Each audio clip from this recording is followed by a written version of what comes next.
नमो भगवते वासुदेवाय। ओम नमो भगवते वासुदेवाय। ओम नमो भगवते वासुदेवाय।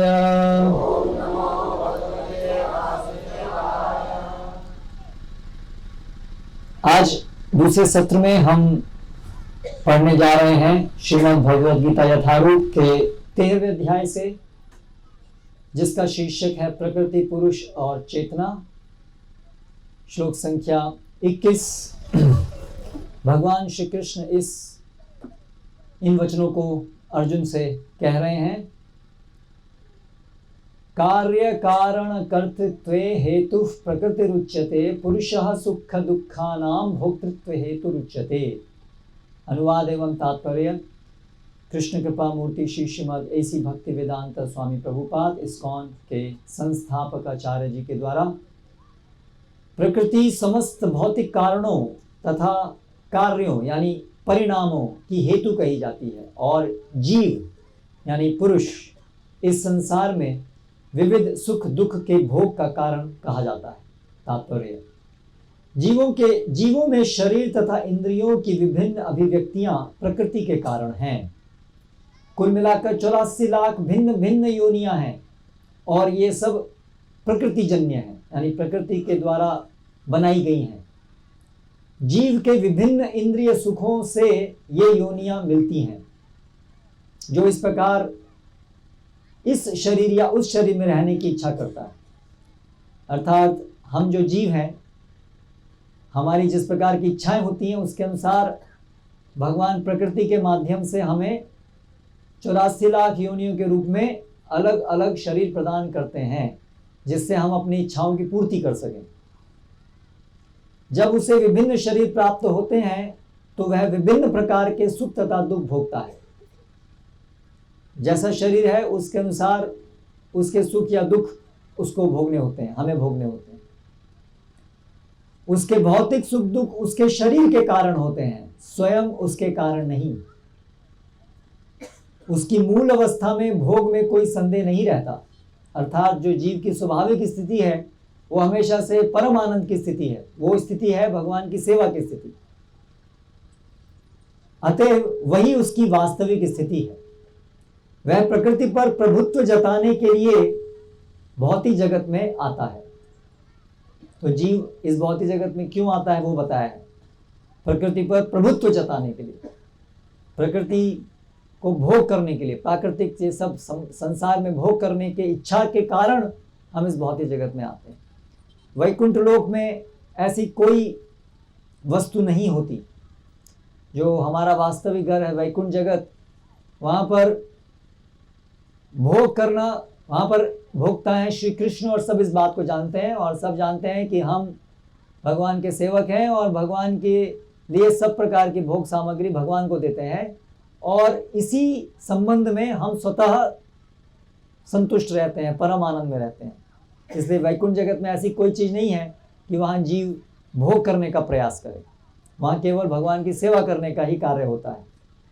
वैकुंठ लोक शुद्ध है, किंतु भौतिक जगत में प्रत्येक व्यक्ति विभिन्न प्रकार के शरीर सुखों को प्राप्त करने के लिए कठिन संघर्ष में रत रहता है। यह कहने से बात और स्पष्ट हो जाएगी कि यह शरीर इंद्रियों का कार्य है। यानी जो वर्तमान समय में शरीर मिला है वो हमारे पूर्व जन्मों में इंद्रियों से जो हमने कार्य किए उसके परिणाम स्वरूप ये वर्तमान शरीर हमको मिला है। इंद्रियां इच्छाओं की पूर्ति का साधन है। यह शरीर तथा हेतु रूप इंद्रियां प्रकृति द्वारा प्रदत्त हैं, और जैसा कि अगले श्लोक में से स्पष्ट हो जाएगा, जीव को अपनी पूर्व आकांक्षा तथा कर्म के अनुसार परिस्थितियों के वश वरदान या शाप मिलता है। जो भी पूर्व जन्मों में हम आकांक्षा करते हैं, इच्छाएं करते हैं, और उन इच्छाओं की पूर्ति के लिए जो कर्म करते हैं उसके अनुसार हमें वर्तमान जीवन में अलग अलग योनियां मिलती हैं, जिसमें सुख या दुख मिलते हैं। जीव की इच्छाओं तथा कर्मों के अनुसार प्रकृति उसे विभिन्न स्थानों में पहुंचाती है। जीव स्वयं ऐसे स्थानों में जाने तथा मिलने वाले सुख दुख का कारण होता है। इस तरह से अंततः सुख दुख का कारण स्वयं हम हैं, क्योंकि हम इच्छा करने वाले हैं। एक प्रकार का शरीर प्राप्त हो जाने पर वह प्रकृति के वश में हो जाता है, क्योंकि शरीर पदार्थ होने के कारण प्रकृति के नियमानुसार कार्य करता है। जैसे ही एक शरीर हमको प्राप्त होता है तो जीव फिर उस शरीर के अनुसार कार्य करने के लिए बाध्य होता है। उस प्रकार के सुख दुख उसको मिलते हैं। उस समय शरीर में ऐसी शक्ति नहीं कि वह उस नियम को बदल सके। अगर कुत्ते के शरीर में जीव चला गया तो कुत्ते जैसा ही व्यवहार करने के लिए विवश है। बिल्ली के शरीर में तो बिल्ली जैसा व्यवहार करने के लिए विवश है। ऐसे हम सभी जिस प्रकार का शरीर मिला है उस प्रकार से कार्य करने के लिए काफी हद तक विवश हैं, और साथ साथ मनुष्य जीवन में थोड़ी स्वतंत्रता है, जिसका सदुपयोग दुरुपयोग करने के कारण हमें भविष्य में अलग अलग प्रकार के शरीर मिलेंगे। मान लीजिए कि जीव को कुत्ते का शरीर प्राप्त हो गया। जो ही वह कुत्ते के शरीर में स्थापित किया जाता है उसे कुत्ते की भांति आचरण करना होता है, वह अन्यथा आचरण नहीं कर सकता। यदि जीव को सूकर यानी सुअर का शरीर प्राप्त होता है तो वह मल खाने तथा सूकर की भांति रहने के लिए बाध्य है। इसी प्रकार यदि जीव को देवता का शरीर प्राप्त हो जाता है तो उसे अपने शरीर के अनुसार कार्य करना होता है। यही प्रकृति का नियम है। लेकिन समस्त परिस्थितियों में परमात्मा जीव के साथ रहता है। तो ये तो आत्मा ही कहानी है, और साथ साथ में भगवान परमात्मा के रूप में जो भी शरीर में हम जाते हैं हमारे साथ में रहते हैं। वेदों में मुंडक उपनिषद 3:1-1 में इसकी व्याख्या इस प्रकार से की गई है। दौ सुपर्णा सयुजास खाया। परमेश्वर जीव पर इतना कृपालु है कि वह सदा जीव के साथ रहता है और सभी परिस्थितियों में परमात्मा रूप में विद्यमान रहता है।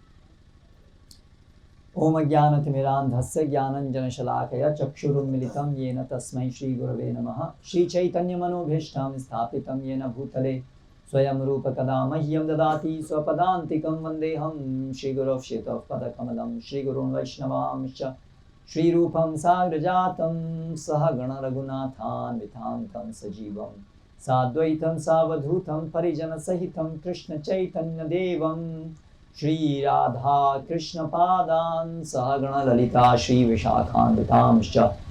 जय श्री कृष्ण चैतन्य प्रभु नित्यानंद श्री अद्वैत गदाधर श्रीवासादि गौर भक्त वृंद। हरे कृष्णा कृष्ण कृष्ण हरे हरे, हरे राम राम राम हरे हरे। कार्य कारण कर्तृत्व हेतु प्रकृति उच्यते, पुरुषः सुख दुखानां भोक्तृत्व हेतु उच्यते। कल हमने चर्चा की कि किस प्रकार हम सभी को मूलभूत प्रश्न पूछने की आवश्यकता है मनुष्य जीवन में। जैसे आखिर हम इस जगत में क्यों आए हैं, कहां से आए हैं, कहां जाएंगे, दुख क्यों भोग रहे हैं, क्योंकि दुख भोग रहे हैं वो तो सर्वविदित है। सुख के अत्यंत प्रयास करने पर भी दुख भोग रहे हैं वो सर्वविदित है। हालांकि हम भूलने का प्रयास करना चाहते हैं और कभी कभी लगता है कि दुख हमारे जीवन में भी नहीं है, लेकिन फिर अचानक दुख आ जाता है, शोक भय। उस संदर्भ में हमने ये वर्तमान में जो चल रहा है कोरोना वायरस के बारे में भी देखा कि कुछ समय पहले तक सब लोग इससे पीड़ित नहीं थे, इसका कोई भय नहीं था, लेकिन आज सबको भय है। ये कोरोना वायरस जाएगा, कल को कुछ और आएगा। और ये कोरोना वायरस नहीं था तब भी सब लोग किसी न किसी प्रकार से दुखी थे, सब लोग मृत्यु की तरफ बढ़ रहे थे, लोग मर रहे थे, आज भी मर रहे हैं, कभी मरेंगे, कोरोना रहे ना रहे, ये है सच्चाई। ये हमने चर्चा की कि इसलिए मनुष्य जीवन में ये महत्वपूर्ण प्रश्न करने का है कि ये सभी दुखों का मूल कारण क्या है, मूल कारण क्या है। हम लोग मूल कारण की खोज करने के लिए तत्पर नहीं है, क्षणिक उपाय करने में पूरा जीवन व्यस्त रहते हैं। जैसे मैंने कल बताया कि अभी जल्दी कोई वैक्सीनेशन आ जाएगा कोरोना वायरस का और प्रकृति के नियम के अनुसार धीरे धीरे अपने आप शांत भी हो जाएगा और हम लोग सोचेंगे ठीक है बला टल गई। फिर से शांति, फिर से अभी इस संसार को भोग करने के लिए हम फिर से तैयार हो जाएंगे। हाँ अभी ठीक है, अभी सब सेट हो गया। लेकिन ये भ्रम है, ये भ्रम है, क्योंकि मृत्यु तो अवश्य भावी है। वो कल आनी है, कल परसों जब भी है, लेकिन आनी है। तो फिर हम ऐसे क्यों इसको भूलने का प्रयास करें, जब हमारे पास उपाय है। भगवद गीता में भगवान जो सभी सृष्टि को बनाने वाले हैं और जो हमारे परम हितैषी हैं, वो सब जानकारी दी है कि कैसे हम इस जन्म मृत्यु के चक्र से निकल सकते हैं। तो फिर क्यों हमें प्रयासरत नहीं होना चाहिए भगवद गीता को जानने के लिए और उसके अनुसार अपना जीवन चलाने के लिए? क्यों हम ये क्षणिक सुखों से संतुष्ट हो रहे हैं जिसमें बहुत सारे दुख मिले हुए हैं? यही मूर्खता है। तो इस मूर्खता से हमको उबारने के लिए भगवान ने अर्जुन के माध्यम से भगवद गीता बोली है। हम सबकी कहानी ऐसे ही है जैसे कि कोई आदमी रेत के टीले के ऊपर इमारत बनाने की कोशिश करता है। जैसे बच्चे रेत के घर बनाते हैं, ऐसे हम लोग रेत के ऊपर एक बहुत बड़ी इमारत, जिसमें बहुत मेहनत हम करते हैं, बहुत प्रकार के भौतिक प्रगति करते हैं, साइंस टेक्नोलॉजी, अलग अलग गैजेट्स, बहुत बड़ी बड़ी बिल्डिंग उठी आती आ रही है। जैसे आधुनिक समय, जैसे जैसे ये आधुनिक विकास तथाकथित विकास हो रहा है, तो हमारी ये इमारत, विकास की इमारत ऊंची आती है। लेकिन समस्या क्या है कि ये जो विकास की इमारत हम बना रहे हैं, भारत प्रगति के रास्ते में है, चाइना प्रगति के रास्ते में है, नए नए निकाल करके उसको अलग अलग प्रकार से यूज करना, ये सब विकास हम सोचते हैं। तो ये विकास की इमारत है, वो इमारत ऊंची होती जा रही है। लेकिन समस्या ये है कि इमारत के जो नीचे फाउंडेशन होनी चाहिए, हर एक बिल्डिंग बनाने से पहले एक फाउंडेशन बनाई जाती है। वो फाउंडेशन बनाना नहीं बनाए हैं, रेत के ऊपर ही बिल्डिंग बनाने का प्रयास कर रहे हैं। तो अगर फाउंडेशन नहीं है या मजबूत नहीं है, हल्की है, तो आप इमारत बनाएंगे तो एक दिन क्या होगा? फ्रस्ट्रेशन, क्योंकि वो एक दिन इमारत टूटेगी। जितना ज़्यादा प्रयास करेंगे उतना ज़्यादा फ्रस्ट्रेशन होगा, क्योंकि वो तो टूटनी है। जितना ऊंचा, कितनी भी ऊंचा हो, टूटेगी। तो उसी प्रकार से हमारा ये जो आधुनिक विकास है, हम सब जो लोग सुख के लिए प्रयासरत हैं, इंजीनियर बन जाएंगे, डॉक्टर बन जाएंगे, पैसा कमाएंगे, ये सब हमने कल चर्चा की। बड़ा बंगला, बड़ी गाड़ी और प्रतिष्ठा, ये सब इमारत है हमारी, लेकिन फाउंडेशन नहीं है। क्या है वो? नींव क्या है?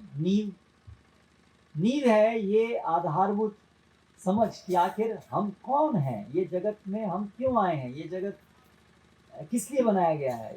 ये सब चीज़ें फाउंडेशन है, ये सब नींव है।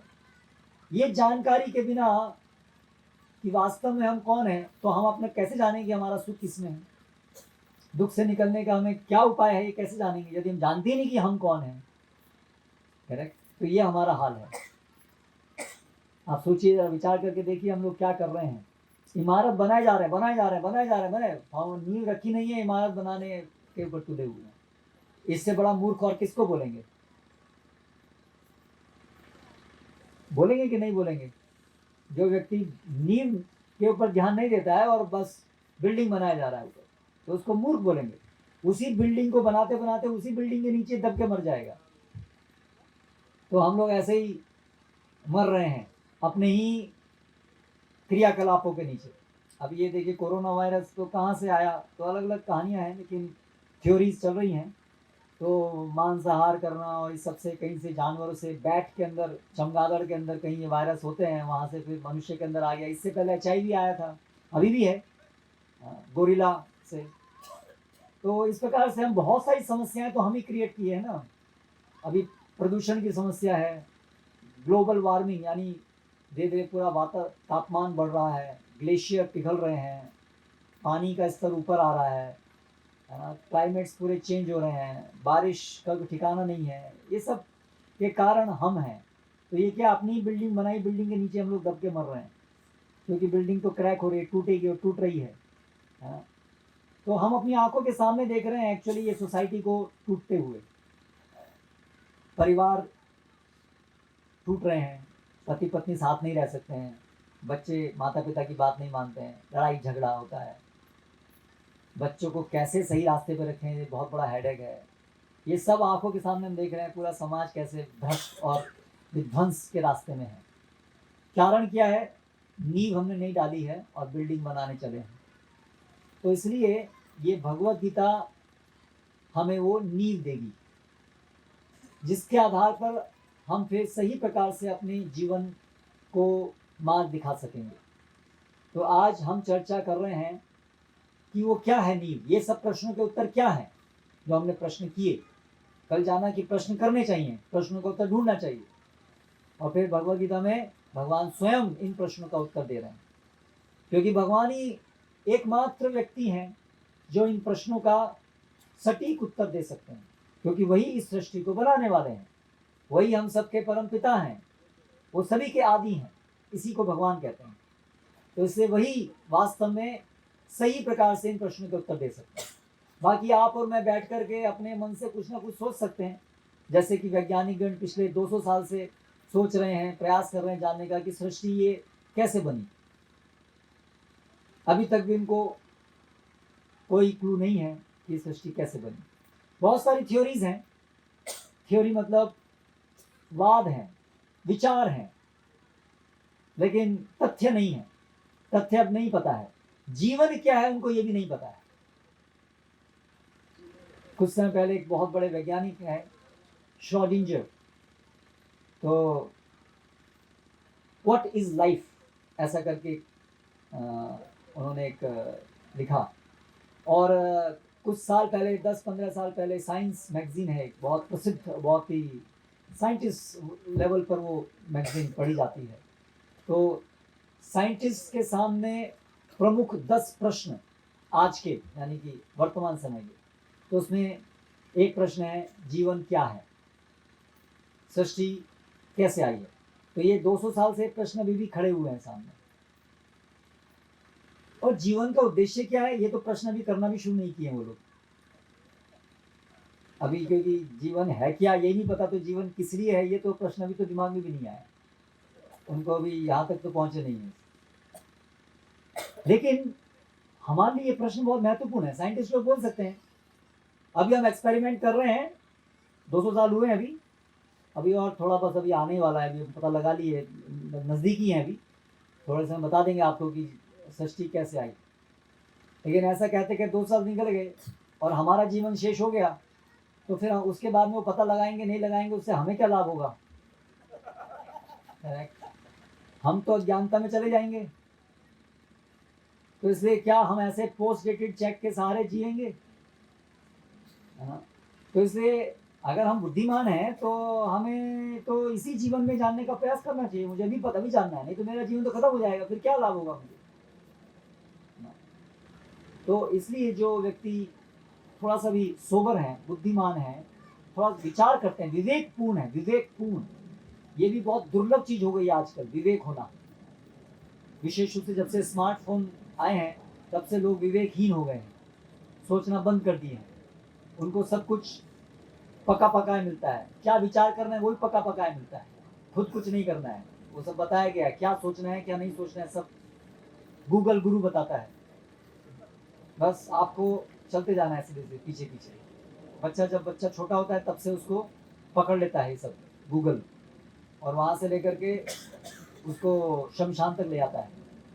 उसको कोई सोचने का मौका नहीं दिया जाता है, क्या करे, उसे कुछ सोचने का मौका नहीं है। प्रोग्राम कार्टून फिल्म से शुरू होता है, कार्टून दिखा करके, और वो बच्चा कार्टून देखते देखते कार्टून जैसे ही बन जाता है, और जीवन भर कार्टून जैसी हरकत करते करते ऐसे ही मर जाता है। कभी ये विचार नहीं कर पाता कि आखिर ये कार्टून फिल्म क्या ये सच्चाई है। ये विचार करने की शक्ति नहीं रहती, ये विवेक नहीं रहता है उसके अंदर। ये इतने गहरे प्रश्न कि आखिर मरने के बाद क्या होगा। पहले जब हम आज से 15-20 साल पहले कॉलेज के विद्यार्थियों से प्रश्न पूछते थे, क्या आपने कभी सोचा है कि मृत्यु के बाद क्या होगा, तो कुछ 5-10% लोग तो कम से कम हाथ उठाते थे कि हमने सोचा तो है। कभी उत्तर नहीं मिला लेकिन प्रश्न तो किया है। लेकिन आज हम ये प्रश्न करते हैं तो 1% लोग भी हाथ नहीं उठाते हैं। धीरे धीरे ये दिमाग में आना ही बंद हो गया है, क्योंकि शुरू से ही वो स्मार्टफोन देखते हैं, तो ये प्रश्न आने संभावना नहीं है।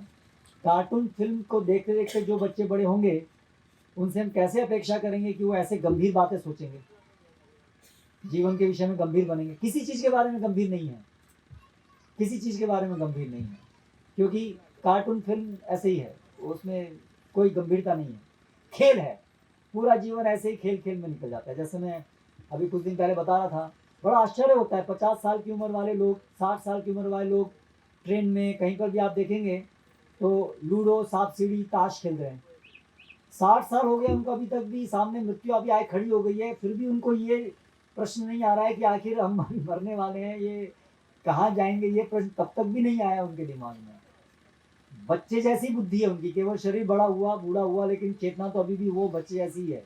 खेलना, जैसे आप देखिए बच्चे खेल रहे हुए, यहाँ सुनेंगे नहीं, उनको इसमें कोई इंटरेस्ट नहीं है, उनका अपना दुनिया चल रहा है अलग, उनका अपना अलग संसार है, उनको ये विवेक नहीं है अभी, बहुत खेलने की बुद्धि है, हर चीज उनको खेल दिखती है। अगर उनको भगवद गीता पकड़ाएंगे तो क्या करेंगे इसके साथ? खेलेंगे इसके साथ, इसके पेज फाड़ेंगे, कुछ ना कुछ करेंगे, है ना। जैसे एक जानवर को यदि आप, कुत्ते को यदि आप कोई कुछ बहुमूल्य चीज दे दें तो क्या करेगा उसके साथ? तो उसकी तो बुद्धि कुत्ते जैसी है, तो वो तो देखेगा कुछ खाने को है कि नहीं है ना, नहीं तो फिर उसको फाड़ देगा, और क्या करेगा, है ना। तो ऐसे ही, तो उसी प्रकार से आज हम देख रहे हैं कि मनुष्य, तथाकथित मनुष्य, कहने का मनुष्य बड़े हो गए हैं, उम्र हो गई है 30 साल 40 साल, लेकिन भगवत गीता को साथ ऐसे ही बस देखते हैं, और इसमें क्या है कुछ से पता नहीं क्या है, इससे हमारे लिए क्या लेना देना है। लूडो सांप सीढ़ी से उनका मतलब है, वीडियो गेम से मतलब है, भगवत गीता विचार नहीं करते हैं। तो इसलिए मैं ये कह रहा हूँ कि धीरे धीरे हम देख रहे हैं कि लोग कभी विवेकपूर्ण होते नहीं हैं, बच्चे ही रहते हैं, ऐसे ही मर जाते हैं बच्चे, ऐसे ही अबोध। शास्त्र में बताया गया है, पराभावस्तावद अबोध जाता यावन न जिज्ञासत आत्म तत्वम, कि हम मनुष्य जीवन व्यर्थ चला गया यदि हम मरने पर भी अबोध रह गए। जन्म के समय तो अबोध रहते ही हैं, अगर मरने के समय पर भी अबोध होके मरे, अबोध रहते हुए ही मरे, तो फिर जीवन व्यर्थ हो गया।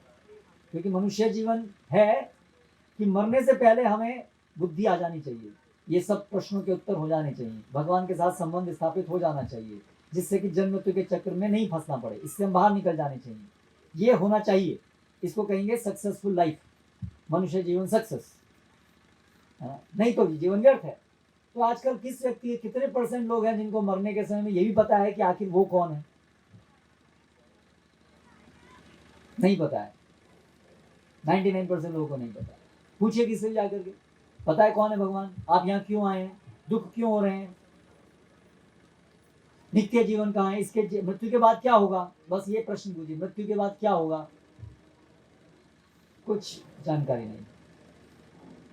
तो इसलिए वो नींव नहीं है।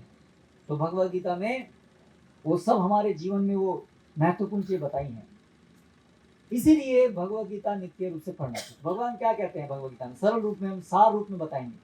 आज इस कक्षा में सार रूप में हम चर्चा करेंगे कि ये सब प्रश्नों के उत्तर क्या है। तो सर्वप्रथम शिक्षा है भगवद गीता की, क्या? न जायते म्रियते वा कदाचिन, नायं भूत्वा भविता वा न भूयः, अजो नित्य शाश्वतोऽयं पुराणो, न हन्यते हन्यमाने शरीरे। तो भगवान सबसे पहले शिक्षा देते हैं कि हम कौन हैं ये जानो पहले। सामान्य रूप से हम क्या सोचते हैं, हम कौन हैं? आप सभी यहाँ बैठे हुए हैं, अभी हम सबकी चेतना है, आप सब लोग अंतःकरण में एक विचार रखते हैं कि मैं कौन हूँ, अपनी एक पहचान आपके मन में रहती है ना, हम सबके मन में एक अपनी पहचान रहती है, हम कौन है।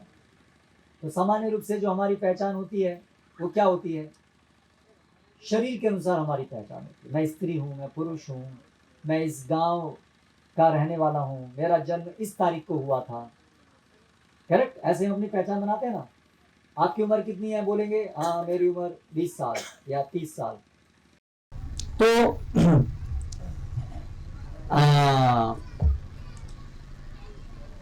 पहला ज्ञान जो भगवान भगवद गीता में देते हैं कि शरीर और आत्मा दो अलग अलग चीज हैं। हम जो अपनी पहचान करते हैं वर्तमान समय में, वो शरीर और मन को हम सोचते हैं कि वो मैं हूं। बहुत सामान्य रूप से हम ये सब सोचते हैं। हमें कभी ऐसा भी अनुभव नहीं हुआ कि इसमें क्या गलती है, मैं सोच रहा हूं, अभी मैं देख रहा हूं, ये मैं देख रहा हूं, ये मैं सोच रहा हूं, ये मैं सब मैं ही कर रहा हूं। लेकिन वास्तव में ये जो कार्य अभी हम कर रहे हैं वो आत्मा कर रही है, आत्मा उसमें भाग ले रही है, हम उसमें भाग ले रहे हैं। लेकिन वास्तव में ये जो अनुभव करना, विचार करना, ये हमारा जो भौतिक मन है और भौतिक इंद्रियां हैं, उनसे ये सब कार्य हो रहे हैं।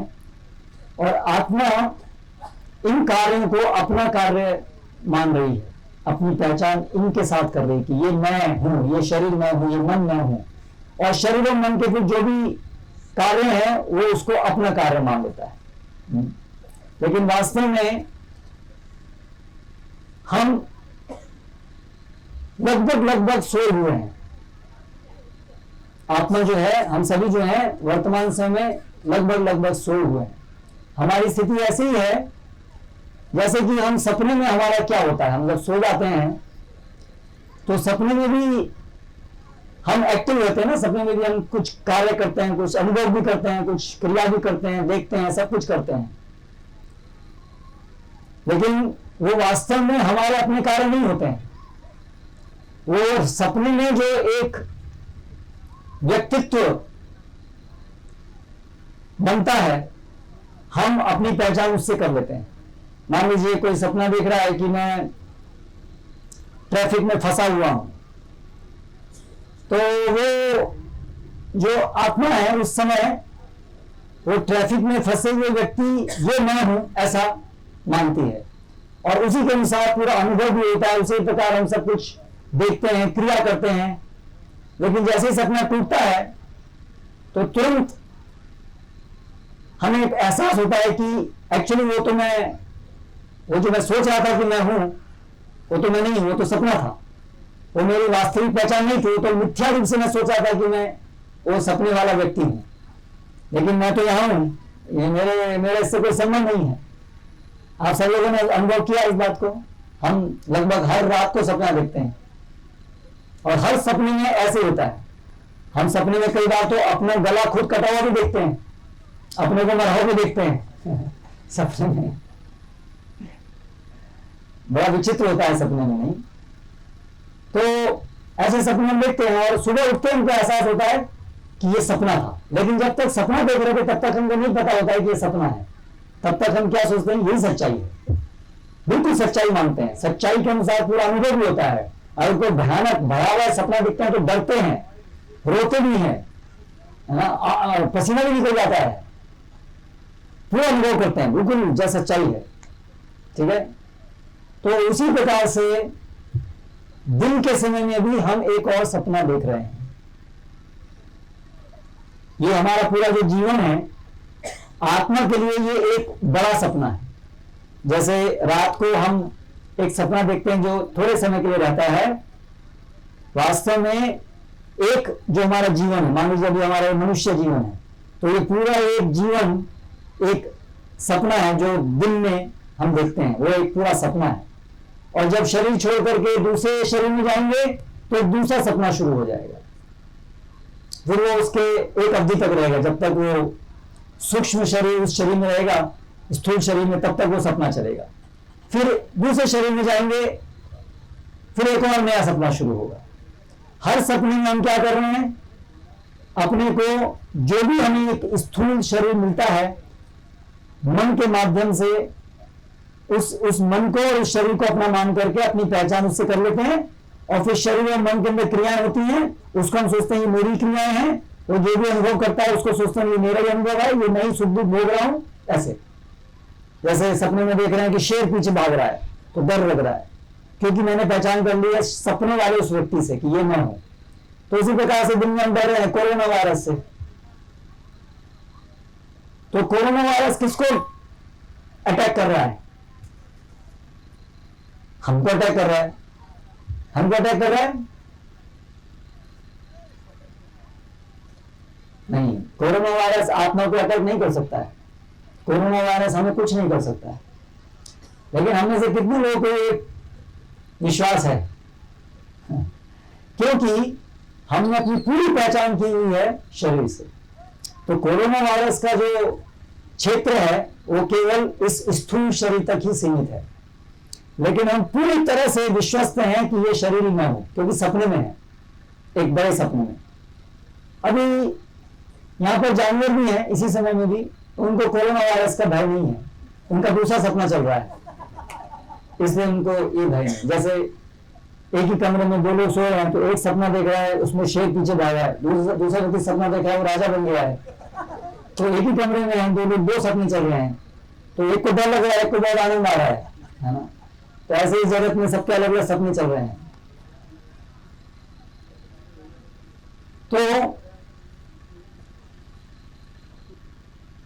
ये पहली शिक्षा है भगवान कृष्ण में भगवद गीता में दे रहे हैं कि हमें इन सपने से निकलना होगा, सपने के बियॉन्ड हमारी वास्तविक पहचान को जानना होगा। वास्तविक पहचान है कि हम एक चित्त कण है, चेतना के कण है, जिसको आत्मा कहते हैं।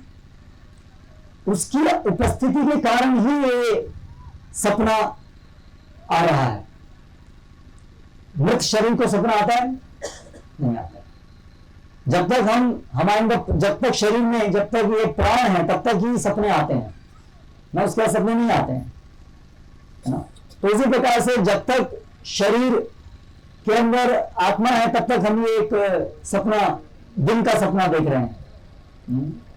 इसलिए तो आत्मा की उपस्थिति की वजह से ही ये सपने में देख रहे हैं, लेकिन ये सपना है, ये वास्तविकता नहीं है आत्मा की जो हम अनुभव कर रहे हैं। तो अगर आपकी आयु 20 साल हो गई तो आपने अभी तक 20 साल लंबा सपना देखा है। तो भगवद गीता में भगवान हमें अभी सपने से उठा रहे हैं कि वास्तविकता आपकी है कि आप आत्मा है, और हमारी वास्तविक पहचान है कि हम कृष्णदास हैं। अभी सपने में कृष्ण जो वास्तविकता है, आत्मा और भगवान कृष्ण के साथ जो हमारा संबंध है, वो हमें बिल्कुल याद नहीं है, क्योंकि हम सपने जैसे सपना देखते हैं तो ये जो दिन की जो सच्चाई है, आप जॉब करते हैं या जो भी आपके दिन की जो सच्चाई है वो सपने में बिल्कुल याद नहीं रहती है। करेक्ट? तो इसी तरह से ये जो भगवान श्री कृष्ण और हमारा संबंध है, ये सच्चाई है जो अभी हमें सपने ऐसा लगता है, हमें कोई उससे साथ संबंध नहीं लगता है। कृष्ण कौन है पता नहीं, कोई संबंध नहीं, क्योंकि हम सपना देख रहे हैं इसलिए। और ऐसे महान आचार्यों के जीवन से हम देख सकते हैं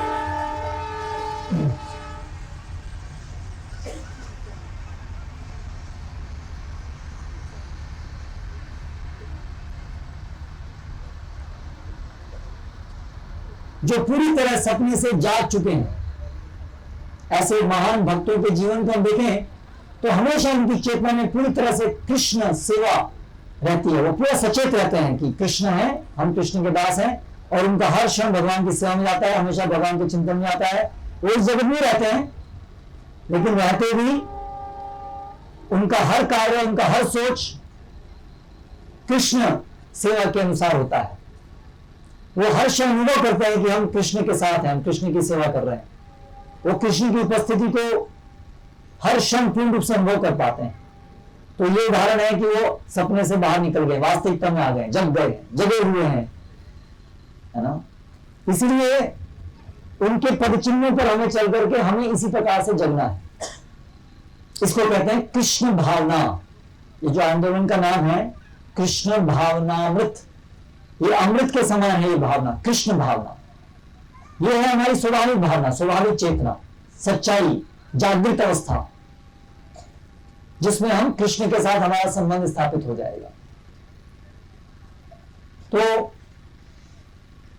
हम भगवान, हम जीव हैं, और फिर भगवान बताते हैं कि हमारा ओरिजिन, हमारा स्रोत क्या है, हम सब कहां से आए हैं, हम और ये समस्त संसार कहां से आया है। तो भगवान कहते हैं भगवद गीता में, अहम सर्वस्य प्रभवः मत्त सर्वं प्रवर्तते। हर चीज जो भी है संसार में, या जो हमें दिख रही है नहीं दिख रही है, जो भी है उस सब के आदि उद्गम है श्री कृष्ण। साइंटिस्ट लोग खोज रहे हैं सृष्टि कहां से आई है। अंत में इस नतीजे पहुंचे हैं कि बहुत बड़े विस्फोट से सृष्टि आई है। विस्फोट से हमने चीजें बिगड़ती देखी हैं, लेकिन चीजें बनती नहीं देखी हैं। लेकिन वैज्ञानिक जितना एडवांस हो रहे हैं उतना कॉमन सेंस भी भूल रहे हैं। तो एक विस्फोट से सब कुछ आया है, ऐसा सोचते हैं, कोई प्रमाण नहीं है, केवल सोचते हैं। लेकिन एक सामान्य बुद्धि से भी विचार करें कि इस प्रकार से एक विस्फोट से जो इतना सब चीजें व्यवस्थित चल रही हैं, सूरज अपनी कक्षा में घूम रहा है, पृथ्वी अपनी कक्षा में घूम रही है और समय पर सूरज आता है, सब कुछ कितना सिस्टमेटिक है, कॉस्मिक बड़े स्तर पे या सूक्ष्म शरीर पे, शरीर के अंदर सब चीजें इतनी सुंदर कोई व्यवस्था ऐसे विस्फोट से नहीं होती है। ये पंडाल लगाया गया है ना, कितना आप लोग सब प्रयास कर रहे हैं। साइंटिस्ट बोले प्रयास मत करो, बम से विस्फोट करो, पंडाल आ जाएगा। साइंटिस्ट लोगों से बम होना पड़ेगा वाला स्पेशल, जिसको विस्फोट करने से सब प्रोग्राम अपने आप हो जाता है। ये छोटा सा पंडाल भी ऐसे विस्फोट से नहीं आ सकता, लेकिन साइंटिस्ट लोग बोलते हैं ये पूरा इतना बड़ा सुंदर व्यवस्थित ब्रह्मांड विस्फोट से आ गया। और विस्फोट किस चीज में हुआ, उसका उद्गम क्या है, उसके बारे में तो प्रश्न मत कीजिए। वो बोलते हैं ये साइंस का प्रश्न नहीं है, ये साइंस के बियॉन्ड है, ये साइंस की उसके स्कोप में नहीं आता। सिंगुलैरिटी, वैज्ञानिकों की भाषा में उसको बोलते हैं प्रॉब्लम ऑफ सिंगुलैरिटी। आखिर ये विस्फोट किस चीज में हुआ, क्योंकि हर चीज का उद्गम बता रहे हैं ना कहां से हुआ, तो हर चीज में सब कुछ आ गया। तो विस्फोट किस चीज में हुआ होगा विस्फोट, तो उसका उद्गम क्या है फिर, वो तो प्रश्न ही है। तो साइंटिस्ट लोग तो जो बता रहे हैं वो एक समय से बता रहे हैं, एक चीज से बता रहे हैं जहां पर ऑलरेडी एक चीज थी, लेकिन प्रश्न है कि उस चीज से पहले क्या था। तो एक एस्ट्रोफिजिसिस्ट से पूछा गया, ये इंटरनेट पर भी उपलब्ध है, कि ये जो बिग बैंग बोलते हैं उसको साइंस के, बिग बैंग, ये इससे पहले क्या था। आप बता रहे हैं कि ये सृष्टि बिग बैंग से आई, बिग बैंग से पहले क्या था। तो साइंटिस्ट बोलता है वो प्रश्न तो हम भी अभी सोच रहे हैं और अभी उसका उत्तर हमारे पास नहीं है, बिग बैंग कैसे आया है, और शायद हम कभी जान भी नहीं पाएंगे कि बिग बैंग से पहले क्या आया, क्योंकि बिग बैंग से तो साइंस शुरू होती है। अब तो बिग बैंग से पहले कैसे जाएंगे साइंस के माध्यम से, जब साइंस वहां से शुरू होती है तो उसके पहले की स्थिति में साइंस कैसे पहुंचेगा। करेक्ट। ऐसे बहुत सारे प्रश्न, लेकिन भगवान श्री कृष्ण भगवद गीता में इस बात को बताते हैं कि सभी चीज का उद्गम एक व्यक्ति से हुआ है, जो जिनको भगवान कहते हैं। तो आप बोलेंगे ये तो ऐसे कोई बोल सकता है कुछ भी, इसका प्रमाण क्या है, कुछ भी ऐसे कुछ बोल दिया, भगवद गीता में लिख दिया, इसका क्या लिखने से कैसे प्रमाण हो गया। तो माता जो जननी है बच्चे की, उसने बच्चे को जन्म दिया है, इसलिए जब वो बोलती है कि बेटे मैं तुम्हारी मां हूं, तो ये वचन अपने आप में प्रमाण है, क्योंकि वो खुद उसकी जननी है। वो पूर्ण रूप से जानती है कि ये बच्चे की जननी कौन है, क्योंकि उसने खुद जन्म दिया है। तो इसी प्रकार से भगवान के जो वचन है वो अपने आप में प्रमाण है, क्योंकि वो सबके सृष्टि करता है। तो सैद्धांतिक रूप से हम समझ सकते हैं कि केवल वचन भी अपने आप में प्रमाण हो सकते हैं यदि वो वचन अधिकृत स्रोत से आए, जो सभी चीज के आदि उद्गम ऐसा कोई स्रोत से यदि वचन आ रहे हैं तो वचन अपने आप में प्रमाण है, उसको और कोई प्रमाणिकता की आवश्यकता नहीं। जैसे कि माता के जो वचन है बच्चे को कि मैं तुम्हारी मां हूं, ये अपने आप में परम प्रमाण है उसके मां होने का, बच्चे की मां, बच्चे के लिए जानकारी प्राप्त करने का कि उसकी मां कौन है। माता का डिक्लेरेशन कि मैं तेरी मां हूं, ये अपने आप में प्रमाण है। करेक्ट। तो फिर जो भगवद गीता है वो कैसे वास्तव में वो वचन भगवान के हैं जिसने सब सृष्टि की है। तो हम देख सकते हैं भगवद गीता में कोई त्रुटि नहीं है, ग्रंथों में शास्त्रों में कोई एडिशन चेंज करने की जरूरत नहीं पड़ती है। करोड़ों करोड़ों साल से ये ज्ञान चला आ रहा है और इसमें इतना विस्तृत ज्ञान है, जो भी हम आधुनिक विज्ञान से थोड़ा बहुत जानकारी प्राप्त करते हैं, अगर हम देखेंगे तो इसमें वो सब ज्ञान तो करोड़ों साल पहले से दिया हुआ है।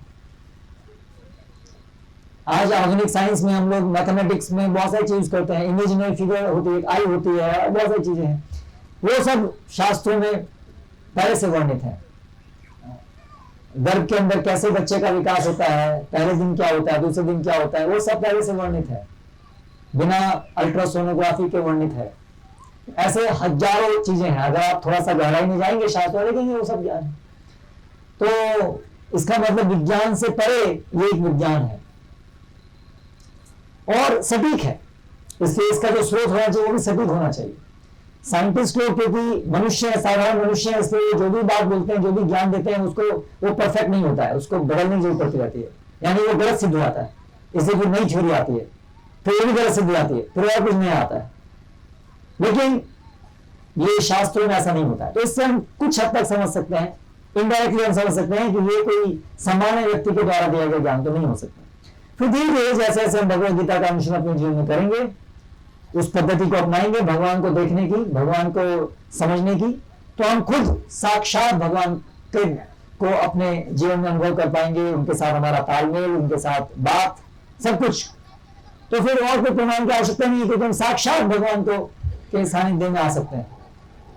लेकिन उसके लिए प्रक्रिया में जाना पड़ेगा, तो प्रक्रिया भी बताएंगे, कल सार रूप में उस प्रक्रिया के ऊपर चर्चा होगी। लेकिन आज का जो हमारा विषय है वो ये है कि ये नींव जो है हमारे जीवन की, मूलभूत प्रश्नों के उत्तर। तो पहला प्रश्न का उत्तर तो हमने सार रूप में बताया कि हम जो है एक चेतना के कण है, आत्मा, और हमारे ये जब हम इस भौतिक जगत में रहते हैं तो हमें एक शरीर दिया जाता है भगवान के द्वारा, एक स्थूल शरीर जिसमें आंख, नाक, कान, त्वचा ये सब होती है, और एक सूक्ष्म शरीर जिसमें मन, बुद्धि और मिथ्या अहंकार, ये तीन चीजों का बना हुआ एक सूक्ष्म शरीर होता है।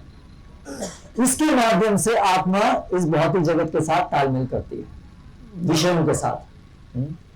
फिर दूसरा विषय है उद्गम कौन है। तो आदि उद्गम भगवान जैसे हमने बताया श्री कृष्ण, सभी शास्त्रों में श्री कृष्ण आदि भगवान है। शिव, ब्रह्मा, दुर्गा, वो सब भगवान के दास हैं।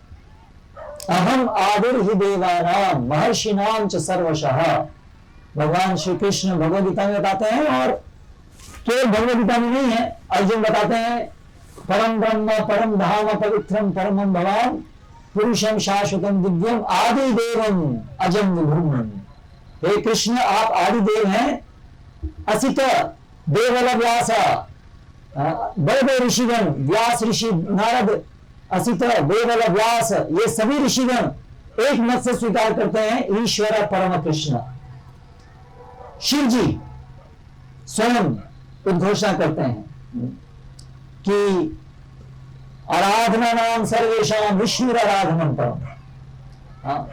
ब्रह्म संहिता में ब्रह्मा जी बताते हैं परम ईश्वर है, बहुत सारे शिव जी भी ईश्वर हैं, कंट्रोलर हैं, इस जगत के अंदर उनकी सत्ता है, उनके कंट्रोल, वो भगवान के इस पूरे जो आयोजन है उसमें बहुत ऊंचे पद पर है। लेकिन अंततः उनके भी स्रोत हैं श्री कृष्ण।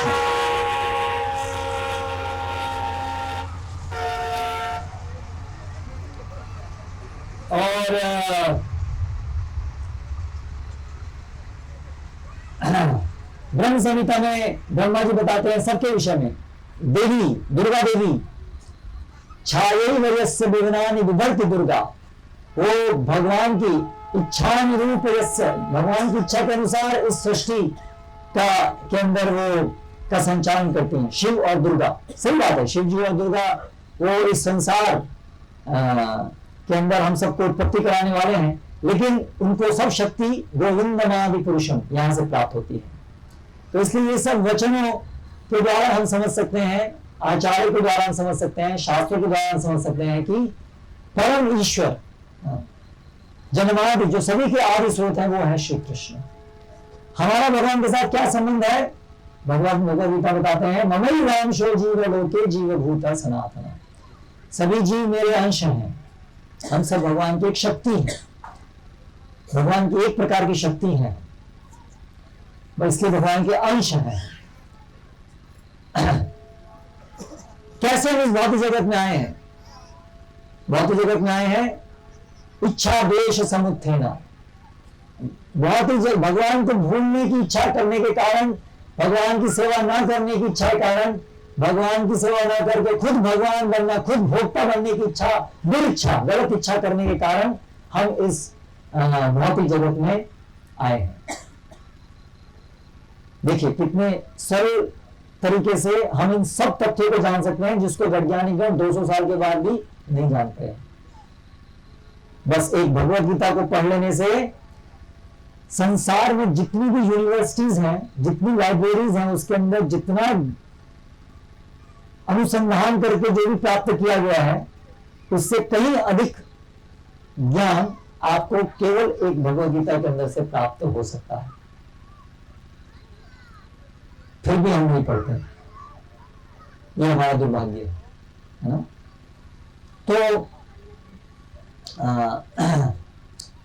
तो हम भगवान के एक अंश हैं और भगवान से विद्रोह करके यहां पर आए। तो हम भगवान के अंश हैं, इसलिए हम सबके अंदर हम चेतन युक्त हैं, चेतना है हमारे, हम चेतनशील हैं। भगवान भी चेतनशील है, व्यक्ति है, उनके अंदर जीव, वो भी जीवित है, हम भी जीवित हैं, यानी चेतना है। जहां चेतना है उसका एक लक्षण है इच्छा शक्ति होना। तो हमारी भी इच्छा शक्ति है, भगवान की इच्छा शक्ति है। अंतर क्या है? भगवान विभु है, हम अनु है। भगवान स्वराट है, उनकी इच्छा शक्ति है, जो भी इच्छा होती है वो तुरंत पूरी होती है, क्योंकि वो स्वराट है, वो किसी और पर निर्भर नहीं है अपनी इच्छा की पूर्ति के लिए, क्योंकि सभी कुछ उनकी शक्ति है और उनकी शक्ति परिपूर्ण है उनकी सभी इच्छाओं को पूरा करने के लिए। लेकिन हम देखिए भगवान के छोटे से अंश हैं, इसलिए इच्छा तो हम करते हैं क्योंकि हम भी चेतन है, लेकिन हमारी इच्छाओं की पूर्ति के लिए हम भगवान पर निर्भर है। ये श्रुति मंत्र है, नित्य नित्यानस चेतनस चेतना नाम एको बहुनाम योग विधाति कामान।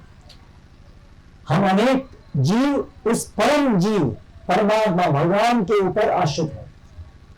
हमारी इच्छाओं की पूर्ति के लिए हम उसके ऊपर आश्रित है, लेकिन भगवान किसी पर आश्रित नहीं है। भगवान स्वराट है।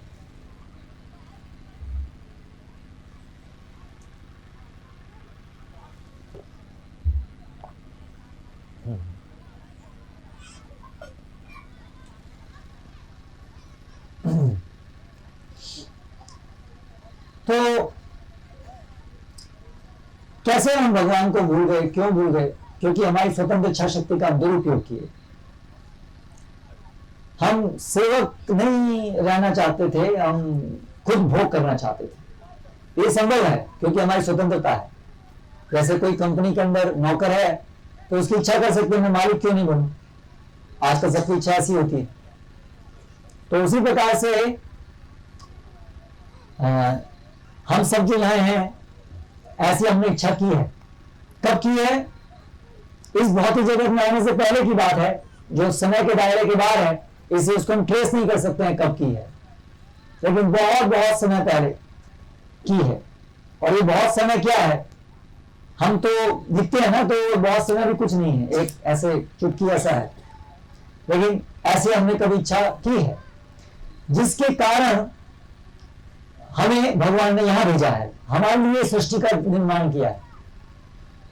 जैसे पिता बच्चे के खेलने के लिए खिलौने लेके आता है, अपने लिए नहीं लाता खिलौने, पिता को जरूरत नहीं है खिलौने की। खिलौने किसके लिए लेके आता है पिता? बच्चे के लिए लेके आता है। बच्चे को चाहिए खिलौने, बच्चे को कार चलानी है, तो फिर पिताजी जो है बच्चे को एक छोटी सी टॉय कार, खिलौना कार लाके देते हैं। अभी पिताजी जो है वो सड़क पे कार चला रहे हैं और बच्चा जो है वो साइड में खिलौना कार चला रहा है पगडंडी पर। सोचा है कि पिताजी भी कार चला रहे हैं, मैं भी कार चला रहा हूं। तो ऐसे ही आध्यात्मिक जगत है और ये बहुत ही जगत खिलौना जगत है। यहाँ पर हम भगवान बन रहे हैं, ये मेरा, ये वास्तव में भगवान वहां है, जो वास्तविक क्रिया हो रही है हम यहाँ पर नाटक नकल कर रहे हैं। जैसे बच्चा नकल करता है पिताजी की, बच्चे खेलते हैं, शादी होती है, खीर में पकवान बनते हैं, पूरी बनती है, सब नकल होती है ना, बच्चे सब नकल करते हैं। तो ऐसे हम यहाँ सब क्या कर रहे हैं, नकल कर रहे हैं भगवान की, भोक्ता बनने के लिए। मैं करोड़पति हूं, मैं करोड़ का पति हूं। वास्तव में सबके पति कौन है, भगवान है। पिता हम अस्य जगता, माता धाता पितामह, मैं सभी का पिता हूं। लेकिन हम सब पिता बनने का नाटक करते हैं, नकल करते हैं। मैं पिता हूं, मैं मालिक हूं। मालिक कौन है, एक ही है, कृष्ण। लेकिन हम नकल करते हैं, नकल करते करते आपस में झगड़ते हैं। ये मेरी जमीन है, ये मेरी जमीन है। जमीन हम में से किसी की नहीं है, क्योंकि जमीन तो पहले भी थी, अभी भी है, बाद में भी रहेगी। हम लोग मर के चले जाएंगे, लेकिन हम उसको ऐसा हमें प्रतीत होता है। तो इस प्रकार से ये एक जगत हम सबके लिए भगवान ने बनाया है, खिलौने के लिए, खिलौने की तरह से, खेलने के लिए। क्योंकि हमारी खेलने की इच्छा थी, मतलब हमारी इच्छा थी, वो संभव नहीं है, इसलिए खिलौने के रूप में वो संभव है, इसलिए खिलौना रूप में ये जगत बनाया है। लेकिन जब बच्चे खेलते रहते हैं, खेलते रहते हैं, खेलते रहते हैं, तो फिर एक समय आता है जब समझते हैं कि ये तो खेल है, इसमें कोई वास्तविक खाना तो बनता नहीं, पेट तो भरता नहीं है ना। तो फिर धीरे फिर बोलते भूख लगी है, तो माता बोलते ठीक है, अभी खेल बंद करो, अभी खाना खाओ। वास्तव में बहुत तुमने खेल खेल में बहुत खाना बना लिया, अभी वास्तविक खाना खाओ।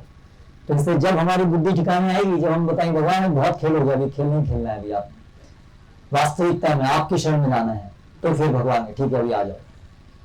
हाँ, तो इस प्रकार से हम भगवान के अंश हैं, और अंश होने के कारण हमारा स्वाभाविक कार्य है भगवान की सेवा करना। जैसे हाथ पैर शरीर के अंश है ना, उनका स्वाभाविक कार्य क्या है, शरीर का जो हेतु है, प्रयोजन है, उसके अनुसार कार्य करना। ये हाथ का कार्य है कोई भी चीज को पकड़ना। अगर ये हाथ काम करना बंद कर देता है तो उसको बोलते बीमार हो गया, बेकार हो गया। तो इसी प्रकार से हम सभी भगवान के अंश हैं, इसलिए हमारा स्वाभाविक कार्य है भगवान की सेवा करना। लेकिन इस जगत में हम लोग भगवान की सेवा नहीं करते हैं, नहीं करना चाहते हैं, इसलिए जाए, इसलिए हम सब बीमार हैं। तो मत समझिए कि कोरोना वायरस नहीं बीमारी है, हम सब ऑलरेडी बीमार हैं। कोरोना वायरस से बहुत बड़ी बीमारी ऑलरेडी हमको है, बहुत घातक बीमारी है। ये जो कोरोना वायरस की बीमारी है, तो ऐसे ही कि सपने में बीमारी देख रहे हैं कि हम सब में बीमार हो गए। क्योंकि बीमारी तो हमको नहीं है, शरीर को है, तो सपना देख रहे हैं ये सब। लेकिन हमारे को जो वास्तविक बीमारी है उसका नाम है कृष्ण विस्मृति सिंड्रोम। कृष्ण को भूलने की बीमारी है हमको, ये हमारी वास्तविक बीमारी है, ये आत्मा की बीमारी है कि हम कृष्ण को भूल गए हैं। इस बीमारी का इलाज कोई नहीं करता है, क्योंकि जो डॉक्टर है वो खुद भी इसी बीमारी से ही बीमार है। तो कौन किसका इलाज करेगा, तो कौन डॉक्टर कौन है, तो केवल भगवान के भक्त वो इस बीमारी का इलाज करना जानते हैं, है ना। क्योंकि वो खुद इस बीमारी से बाहर निकले हैं या निकल रहे हैं। इसलिए हमें उस बीमारी से निकलने के लिए प्रयत्नशील होना चाहिए, उत्सुक होना चाहिए। तो इस तरह से देवी देवता और भगवान के विषय में भगवान भगवद गीता में बताते हैं। ये बहुत ही जगत क्या है, ये भी भगवान की एक और प्रकार की शक्ति है, जड़ प्रकृति, जड़ चेतनहीन। हम भी एक शक्ति है भगवान की, लेकिन हम चेतन वाली शक्ति हैं, चेतन युक्त। और ये भौतिक जगत जो है वो भी एक शक्ति है भगवान की, लेकिन वो निर्जीव है। दोनों ही शक्तियां हैं, लेकिन दोनों में अंतर है कि ये संसार जो है वो अचेतन है और जीव जो है वो चेतन है, लेकिन है दोनों ही भगवान के अंश, दोनों ही भगवान की शक्तियां हैं। तो ये जो भौतिक जगत है इसका बार बार सृजन होता है, बार बार प्रलय होता है इस जगत का। अलग अलग प्रकार की प्रलय होती है। तो जब भी हमें शरीर त्यागते हैं तो भी एक प्रकार की प्रलय है, लेकिन हमें दूसरा शरीर ग्रहण करना पड़ता है।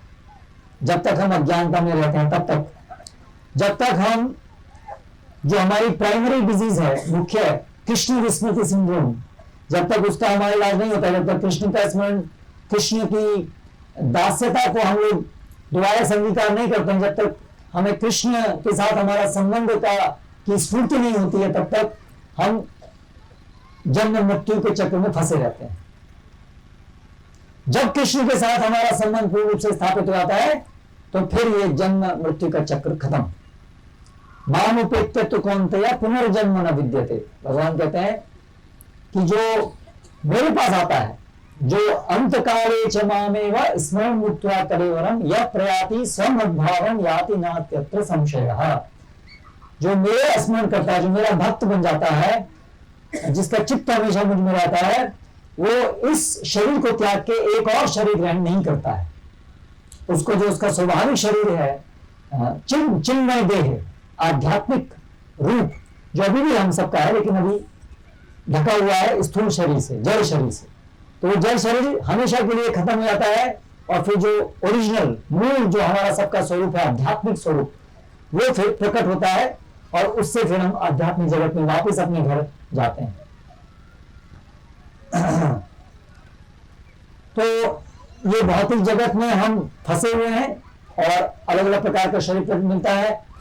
किस आधार पर हमको शरीर मिलता है? वो विज्ञान है जिसको बोलते हैं कर्म विज्ञान, लॉज ऑफ कर्मा, कर्म का सिद्धांत। जैसा कि श्लोक में बताया कि मनुष्य जीवन में हमारी एक जो छोटी स्वतंत्र इच्छा शक्ति है, उसके कारण हम इच्छाएं करते हैं, इच्छाओं की पूर्ति के लिए प्रयास करते हैं, जिसे कर्म कहते हैं। उस कर्म और इच्छाओं के आधार पर भगवान की अध्यक्षता में भौतिक प्रकृति के द्वारा हमें एक प्रकार का शरीर मिलता है जो हमारी इच्छा और हमारे कर्म के अनुरूप होता है। इसके कारण 84 लाख योनियां बनती हैं। एक प्रकार के लोग हैं जो बोलते हैं कि मनुष्य मरने के बाद मनुष्य ही बनेगा। आजकल प्रचलन है ऐसे एक संस्था का, और ये उदाहरण देते हैं कि जैसे आम के पेड़ से हमेशा, आम के बीज से क्या बनता है? आम बनता है। तो इसलिए मनुष्य से क्या बनेगा? मनुष्य। तो ऐसे लोग हम क्या बोलते हैं? आध्यात्मिक ज्ञान में वो लोग जीरो हैं। आदमी से आदमी बनता है तो आदमी के शरीर से एक और आदमी का शरीर बनता है। आत्मा का क्या हुआ? तो एक आदमी के शरीर से जो आत्मा उसके घर में आएगी, उसके गर्भ में आएगी, माता के गर्भ में, तो अगर उसका शरीर आत्मा का है तो वो आत्मा को उसी का शरीर मिलेगा जैसा माता का है। लेकिन ये आत्मा तो शरीर नहीं है, इसलिए आत्मा तो किसी दूसरे के घर में भी जा सकती है, कुत्ता, बिल्ली, पेड़ पौधे, फिर उसके अनुसार उसको उसका शरीर मिलेगा। तो ये जानकारी नहीं है कि शरीर अलग है, आत्मा अलग है, इसलिए उदाहरण देते हैं। जैसे आम के पेड़ का जो बीज है, वो क्या बीज जो हम देख रहे हैं वो आत्मा है या वो पेड़ का भाग है, वो शरीर का भाग है? किसका भाग है? वो शरीर का भाग है ना। तो वो उदाहरण से हम देख रहे हैं कि उस शरीर से तो वैसे ही शरीर मिलेगा, लेकिन एक आत्मा को किस किस प्रकार का शरीर मिल सकता है, उससे इसका क्या संबंध है? इस उदाहरण से तो कोई संबंध ही नहीं है, क्योंकि हम बात कर रहे हैं आत्मा को जो शरीर मिलेगा। हम ये बात नहीं कर रहे कि एक शरीर से कौन सा शरीर बनेगा, ये प्रश्न नहीं है, समझ रहे? तो आदमी के शरीर से जो आत्मा आदमी के शरीर, जो आत्मा आदमी के शरीर में है, उसके शरीर से जो दूसरा अगर कोई शरीर बनेगा तो आदमी का बनेगा, तो वो अलग बात होगी। लेकिन कोई भी एक आत्मा है, उसको कौन सा शरीर, कौन कौन प्रकार के शरीर मिल सकते हैं, वो अलग प्रश्न है। तो इससे उसका कोई संबंध नहीं है। तो कर्म, हमारे कर्म और इच्छा के अनुसार हमें अलग अलग प्रकार के शरीर मिलते हैं। इस प्रकार से हम 84 लाख योनि में भ्रमण करते हैं। केवल ये जो मनुष्य योनि है, इसी में ही हमारे हाथ में डिसीजन है कि आपको अगर शरीर कौन सा मिले।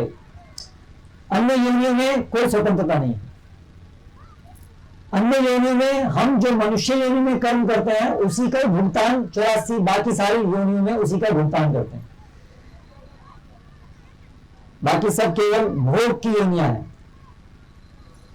कर्म करने की जो योनि है वो मनुष्य योनि है, और वो भी इस पृथ्वी लोक पर ही। बाकी सब लोकों में भी और जो अन्य सब योनियां हैं वो सब केवल मनुष्य जीवन में किए गए कर्मों का भुगतान है, सुख या दुख।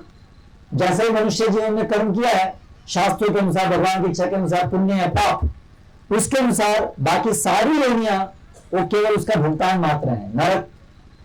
नरक की योनियां ऐसे करके धीरे धीरे से भुगतान करते करते या अकाउंट खाली करते करते, या सुख की है तो ऊपर देवताओं की योनियां वो सुख को भोगने के लिए है। वहां पर वो भी फिर धीरे क्रेडिट कम होता रहता है। इसलिए भगवान कहते हैं शीने पुण्य मरते लोकम विशंति। जब वो क्रेडिट खत्म होता है पुण्य कर्म का तो वापस फिर दोबारा से मनुष्य जीवन पृथ्वी लोक पर। इसी प्रकार से जब बैड क्रेडिट पाप कर्म जब खत्म होते हैं तो वापस फिर से मनुष्य जीवन मिलता है। तो ऐसे मतलब काफी हद तक जब पाप कर्म खत्म होते हैं अंत में मनुष्य जीवन मिल रहा है, मतलब अभी भी कर्म फल बाकी है, तभी तो मनुष्य जीवन मिला है और भुगतान चलता रह रहा है। फिर जैसे मनुष्य जीवन मिलता है तो नया कर्म फल बनाना शुरू करते हैं, और फिर उसके अनुसार आगे और करोड़ करोड़ जन्म योनियां फिक्स हो जाती हैं।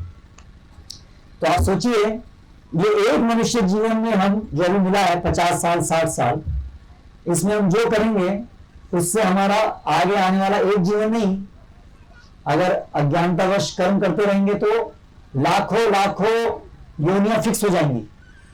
अगली योनि में कुत्ता, फिर ये, फिर वो, फिर वो, फिर वो, फिर वो, और फिर बहुत लंबा चक्कर काट के फिर वापस मनुष्य योनि मिलेगी। इतना महत्वपूर्ण है ये 50 साल, गोल्डन ईयर,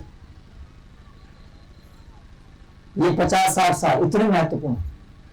बाकी योनि में कुत्ते बिल्ली योनि में कुछ नहीं कर सकते, जो है ऐसा कैसे रहेगा, अपने आप उत्क्रांति होगी जो भी प्रकृति के नियम के अनुसार। अगले जीवन में नेक्स्ट लाइफ, अगली योनि, अगली योनि, अगली योनि, ऐसे हजारों लाखों सालों के बाद में फिर कहीं जाकर के उनको मनुष्य योनि मिलेगी जो हमको भी प्राप्त है। और अगर ये अवसर बनाया, इस चक्कर से बाहर निकले नहीं, भगवान की शरण में नहीं गए, तो फिर दोबारा से इतने कर्म संचित हो जाएंगे इसी कर्म जीवन के अंदर जिससे और लाखों योनियां फिक्स। आप सोचिए कितनी महत्वपूर्ण ये समय हमारे लिए, और हम इस समय को ऐसे ही बिता देते हैं टीवी देख करके, बातचीत करके, सोते हुए, है ना। कितनी बड़ी अज्ञानता है। ट्रेन में जाइए तो लोग अगर 24 घंटे की जगह 24 घंटा सोना चाहते हैं, जितना समय ज्यादा मिल जाए उतना सोने में जाना चाहिए, बहुत उसको अच्छा मानते हैं, इतना घंटे सोए हैं, बहुत गर्व की बात है। तो इसलिए भगवान को चिंता मत करो, मैं तुमको पेड़ बनाऊंगा। 24 घंटे क्या, 24,000 साल तक सोते रहना, है ना। कम से कम 5,000 साल वाला पेड़ तो है जिसकी आयु 5,000 साल, तो सोए हुए ही है, एक जगह खड़ा हुआ है, कोई चेतना नहीं। तो अभी मनुष्य जीवन में चेतना है, तो अभी ये भगवद गीता का ज्ञान लेकर के कैसे जन्म मृत्यु के चक्र से निकलना है, कैसे वापस भगवान के साथ अपने संबंध को स्थापित करना है, इसके लिए केवल प्रयास होना चाहिए।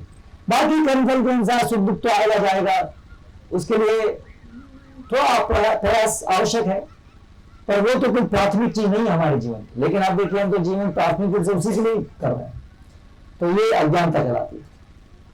तो ये जानकारी भगवान भगवद गीता में फिर देते हैं कि कैसे हमारा ये देह अंतर कैसे होता है, देहांतरण, अलग अलग योनियां किस आधार पर मिलती है।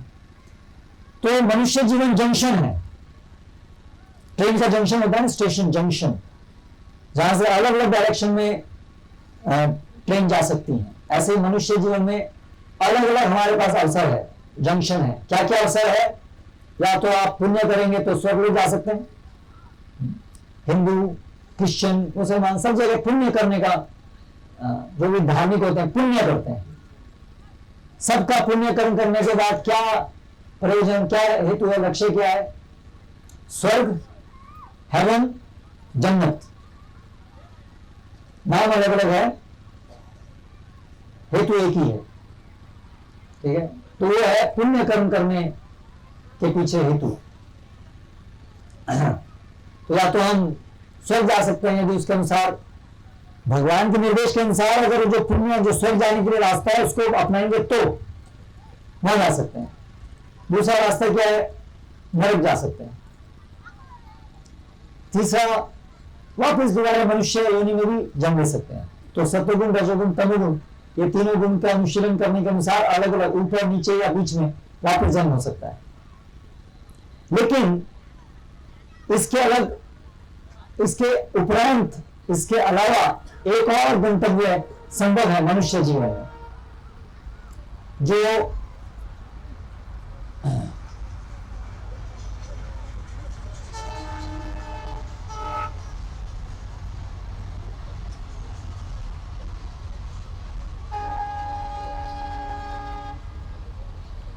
ये जो ट्रेन है यहाँ पर जाती है रोज, ऐसे आती है फिर ऐसे आती है, करेक्ट? हर ट्रेन का ऐसे है ना, जाते आते।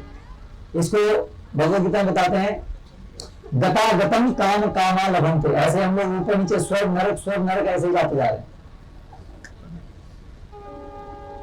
ये यहाँ पर सब लोग जा रहे हैं यहाँ से ना, लेकिन यहाँ बीच में भगवत धाम जाने का रास्ता कट रहा है यहाँ से, वो हमको नहीं पता है। तो उसी तरह से हम लोग पूरा स्वर्ग नरक के चक्कर काटते रहते हैं, लेकिन बीच में मनुष्य योनि में एक छोटे से विंडो है, मार्ग खुला हुआ है ना, वो भक्ति का मार्ग है, जिससे हम ये गतागतम ऊपर नीचे जाने के जन्म मृत्यु के चक्कर से निकल करके वापस नित्य धाम, भगवत धाम जा सकते हैं। तो अभी वो हमें ढूंढना है। ढूंढना मतलब उसके लिए है ऑलरेडी, यह रास्ता है, ये विंडो है, ये प्रभुपाद, ये सब भगवद गीता, यही उसका रास्ता है, खुला हुआ है। लेकिन हम लोग अंधे हैं तो क्या करें? हम लोग नहीं चाहते हैं, हम लोग की अभी भी अंधे हैं, हम लोग अज्ञानता में। तो ये भगवद गीता वैकुंठ जगत का रास्ता है, विंडो, गेटवे ऑफ इंडिया है ना, गेटवे ऑफ इंडिया, जहां से ब्रिटिश लोग भारत आए, गेटवे ऑफ, ये है गेटवे टू स्पिरिचुअल वर्ल्ड, भगवत धाम जाने का रास्ता। हम जाना चाहते हैं कि नहीं जाना चाहते, वो हमें निर्णय लेना है। तो इस प्रकार से ये हमारा चक्कर चल रहा है, अलग अलग जंक्शन के अंदर अलग अलग अवसर हमारे पास हैं।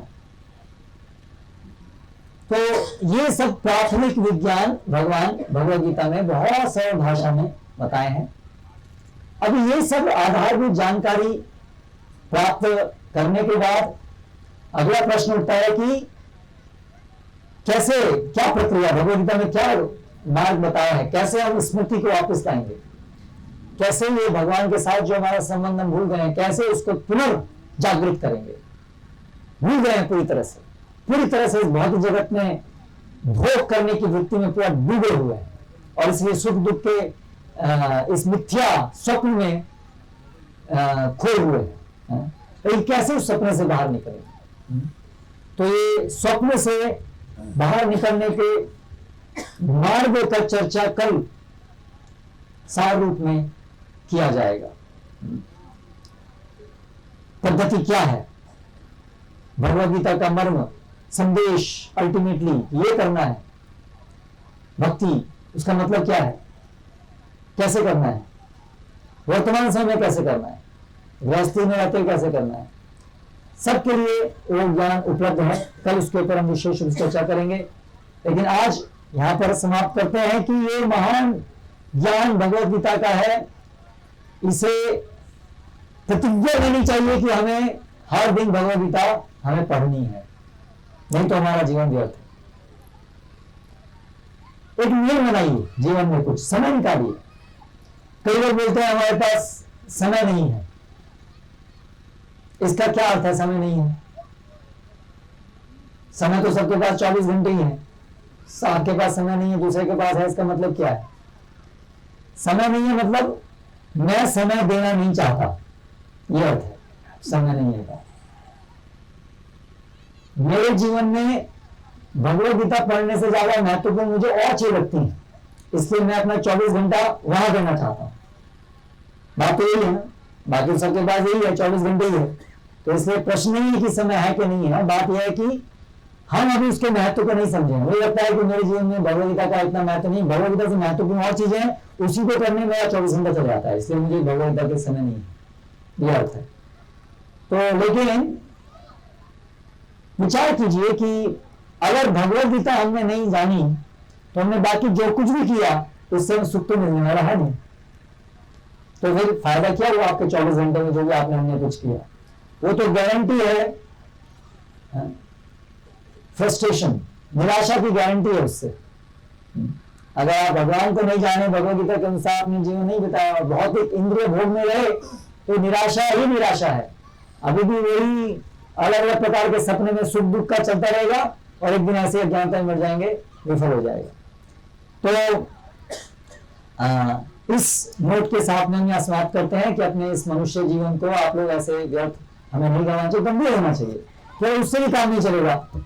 भगवद गीता हमारे घर में है, भगवद गीता ये तो 1 किलो की, हमारे पास तो 5 किलो की भगवद गीता भी है, बड़े वाली भगवद गीता है, बहुत बड़ी, ठीक है। लेकिन आपने पढ़ा, आपने उसके अनुसार जीवन जी रहे हैं कि नहीं जी रहे हैं, वो महत्वपूर्ण है। ऐसा नहीं हमारा भगवद गीता बहुत प्रकार की भगवद गीता हमारे पास, ठीक है, लेकिन आप भगवद गीता के अनुसार चल रहे हैं, आप जानने का प्रयास कर रहे हैं क्या भगवद गीता में, वो महत्वपूर्ण है ना। तो इसलिए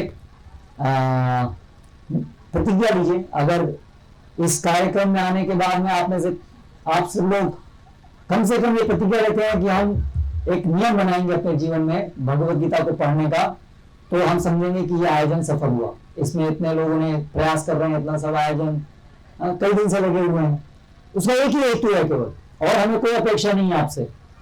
हमें अपेक्षा नहीं है कि आप हमें यहाँ पर कोई धन दें, है ना, हमें अपेक्षा नहीं है कि हमारा कोई गुणगान हो। ये पूरा जो भी आयोजन है उसके पीछे केवल एक ही अपेक्षा है, यदि यहाँ से आपको प्रेरणा मिल पाए कि आप भगवद गीता को पढ़ने के लिए उद्युक्त हो, एक प्रण लें, एक आपके अंदर उत्साह उत्पन्न हो भगवान को समझने का, भगवद गीता के अनुसार को समझने का, उसके अनुसार चलने का, तो हम मानेंगे कि हमारा पूरा आयोजन सफल हुआ, है ना। हरे कृष्णा। कोई प्रश्न?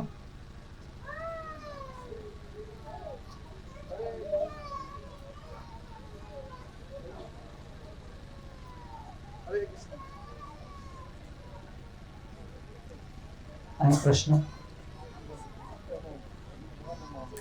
हरे कृष्णा हरे कृष्णा हरे कृष्णा हरे कृष्णा कृष्णा कृष्णा हरे हरे हरे राम हरे राम राम राम हरे हरे। तो अभी प्रश्न, ये क्वेश्चन आंसर सेशन होगा, यदि आप कोई प्रश्न पूछ सकते हैं, आप पूछना चाहते हैं। हरे कृष्णा। मैं जानना चाहती हूँ कि जो कृष्ण भगवान है उनका 56 भोग क्यों लगाता है? 56 भोग लगाते हैं क्योंकि हम लोग 56 ही लगा पाते हैं, बाकी भगवान तो जितना भी आप लगाना चाहें लगा सकते हैं। भगवान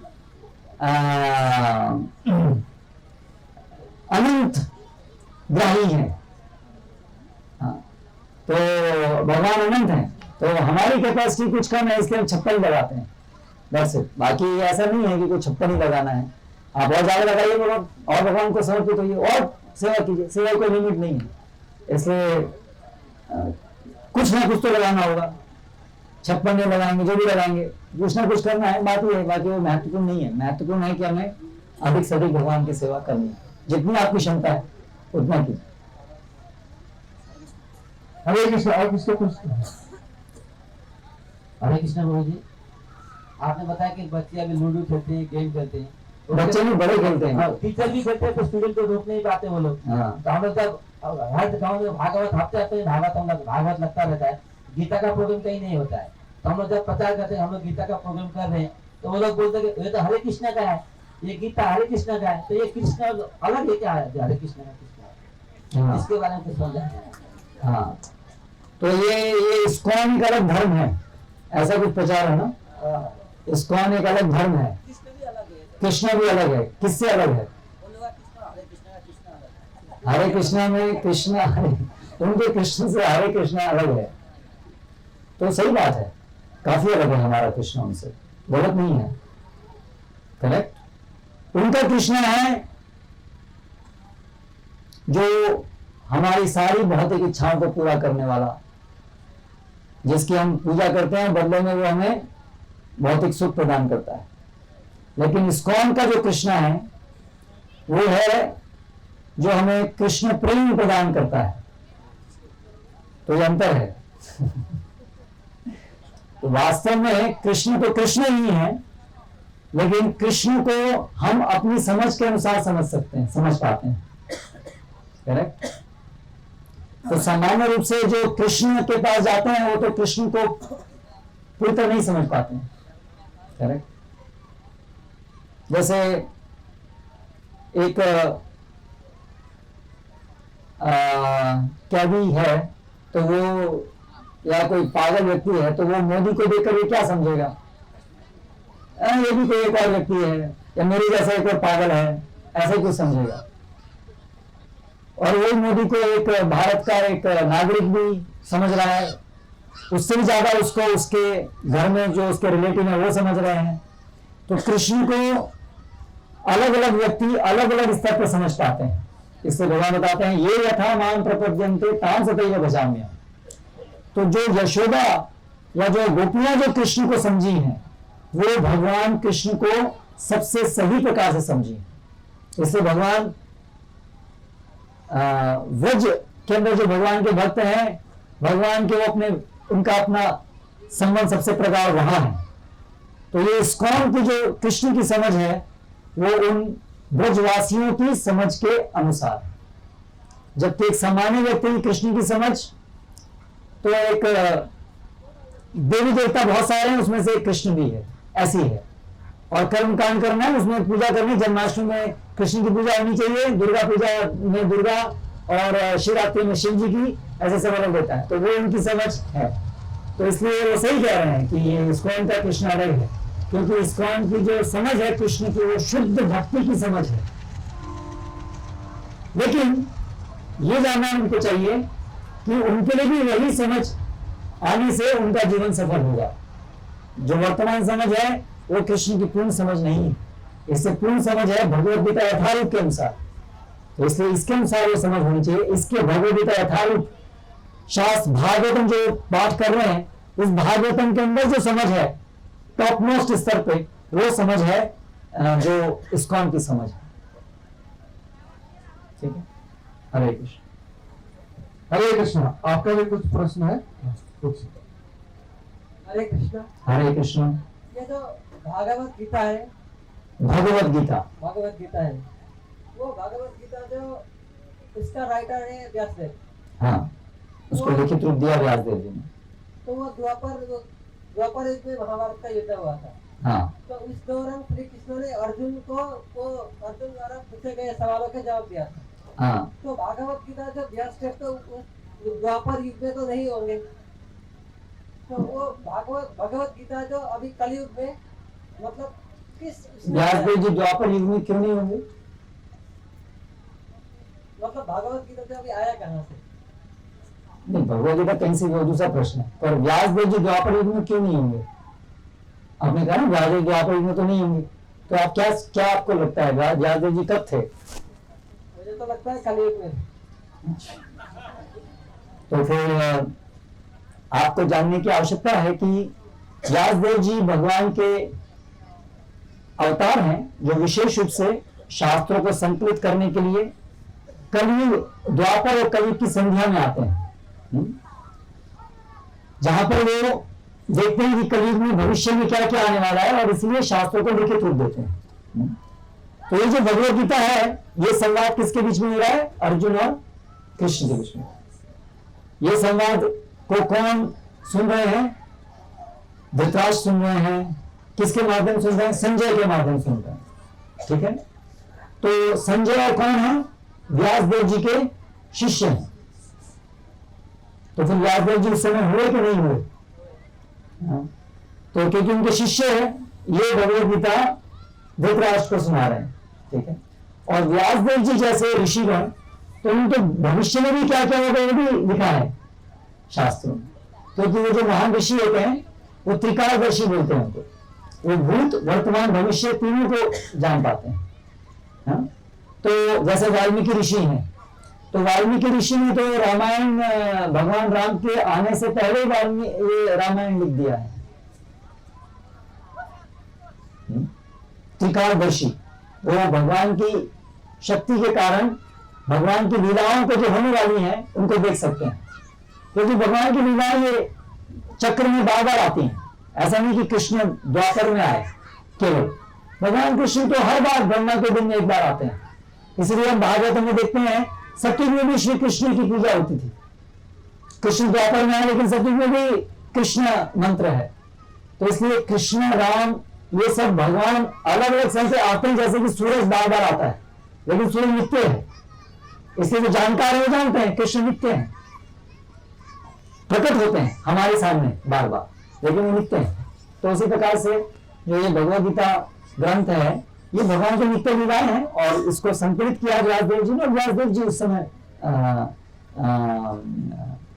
व्यासदेव जी वहां पर नहीं है युद्ध में, लेकिन वो जानते हैं इस घटना को। जब उनका शिष्य जान सकता है जो कुरुक्षेत्र में जो हस्तिनापुर बैठा है 150 माइल दूर, तो व्यासदेव जी इसी प्रकार से जान रहे हैं कि क्या संवाद हुआ है और उसको लिखित रूप दे रहे हैं। जैसे आपने बोला अभी 150 माइल दूर, तो उस समय मतलब कुछ नापने के लिए कुछ यंत्र मतलब कैसे नापते थे? 150 माइल की बात क्या कर रहे हैं? शास्त्रों में वर्णन है कि सूर्य और पृथ्वी का डिस्टेंस कितना है, चंद्रमा का, तो तभी तो पंचांग बनता था। पंचांग के अनुसार एक्लिप्स ग्रहण कब पड़ेगा, है ना? तो वो गणना पंचांग में ये टेलीस्कोप आने से पहले हजारों साल से गणना होती है कब सूर्य ग्रहण आने वाला है। तो ये 150 माइल, क्योंकि आप लोग सोचते हैं कि साइंटिस्ट लोग भी पता लगाए हैं कि ये कैसे नापना है, इससे क्या सब मूर्ख थे, हमारे पूर्वज सब बंदर थे, है ना? इसलिए कुछ पता नहीं था। अभी तो वैज्ञानिकों ने पहली बार पता लगाया है। तो आप हम लोग ऐसा, हमको सिखाया गया है इसलिए आप ऐसा सोचते हैं। लेकिन हमारे वैदिक शास्त्रों में तो ये जो आज का विज्ञान है वो तो बहुत छोटे स्तर का विज्ञान है। पुष्पक विमान, अणुबम, ऐसे सब ब्रह्मास्त्र है, ये सब ज्ञान बहुत एडवांस लेवल पे भी है। तो ऐसा नहीं समझिए कि अभी हम एडवांस्ड हो रहे हैं, अभी हम डिग्रेड हो रहे हैं, नीचे जा रहे हैं। हरे कृष्णा। अभी हम लोग प्रश्न उत्तर का जो सेशन यहाँ पर विराम करते हैं। तो